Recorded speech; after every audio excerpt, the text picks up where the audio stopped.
Choosing a partner is choosing a set of problems. And marriage? Well, marriage is just saying I do to that set of problems for the rest of your God-given life. And now the couple will read their vows. When I first met you, you used to bug the shit out of me that you would talk with your mouth full. And it still fucking does. I've accepted that you'll never be on time for anything, ever. And even when I lie to you about the time, hoping that you showing up late will mean you're actually on time. Having loved you for so long, I know this will never happen. You never wash your dishes. And it's really not that hard. You can just rinse them and put them in the dishwasher or soak them in the sink, but you never do. You always let the food get hard and stuck on the pots and pans. I will until the day I die. You may now kiss and forever live dealing with all of that. So you guys may be familiar with John Gottman, renowned researcher on the topic of relationships. He is famous for predicting, based on a 15-minute conversation with 94% accuracy, if a couple is going to divorce. Though with divorce rates nowadays, I don't know if that's as impressive as it used to be. Hey, we're kind of on the rocks, and to be honest, we kind of just want to know, should we call it? Should we get divorced? I see. According to the spirits, the divorce rate in the United States varies between 40 and 50%. Spirit said that? Yes. They also said current divorce rates are 2.9 persons per 1,000 people, and that we have one of the highest divorce rates in the world. That's oddly scientific. But good news. According to the 2021 data from the World Population Review, your star sisters and star brothers, California has one of the lowest rates of divorce in the country at 9.3%. You got Google in there? No? It's not Google? I need your money and you need to go. So what is the one reason your relationship will succeed or fail? Well, Gottman says that the best relationships have what is called positive sentiment override, being irrationally biased towards the positive when it comes to your partner.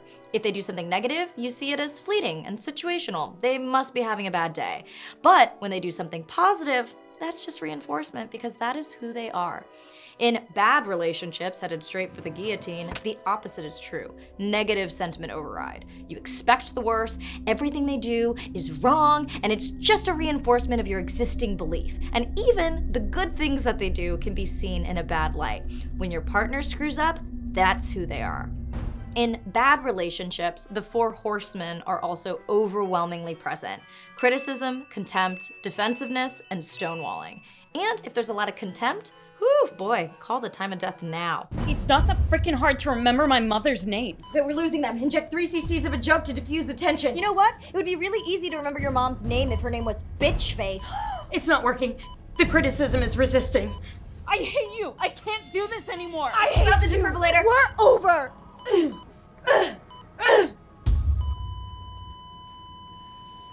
Time of death, 2.5 years. Such a shame, although not an uncommon time for a relationship to end. For cause of death, should I just put contempt? Contempt was just a symptom. It was ultimately a negative sentiment override that led the patient to call her partner's mother a bitch face, but go ahead. Okay. What are you having for lunch? Sushi? Ooh, yeah, maybe that new spot. Not so fun fact, 69% of a couple's ongoing problems never get resolved, unless they're 69ing, I guess, and that's one of the problems. But seriously, that is the statistic. 69% of your issues in a relationship, no resolution, fight club forever.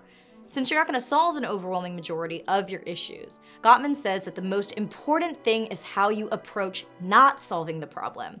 So do you bring up a talk with criticism or patience? When your partner is open with an issue, are you receptive to hearing it or defensive?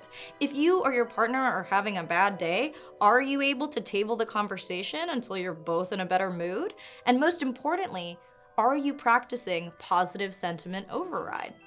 Now, obviously, the normal disclaimers apply in terms of if you're in an abusive relationship, don't use positive sentiment override. And Gottman also acknowledges that every relationship is gonna have tons of rupture and repair. So it's not like you actually wanna avoid conflict or refrain from speaking up. But positive sentiment override means that in a healthy relationship, you give your partner the benefit of the doubt. You de-escalate conflict with love, and you assume, maybe even irrationally so, that your partner is hot stuff who can do no wrong. I'm Anna Akana, and thank you to the patrons for supporting today's video, and thank you to Audible, my mommy, for sponsoring today's episode. You can visit audible.com/Anna or text ANNA to 500-500. With a 30-day free trial, you get 1 audiobook credit every month, good for any title in the entire premium selection of bestsellers, new releases, regardless of price, to keep forever.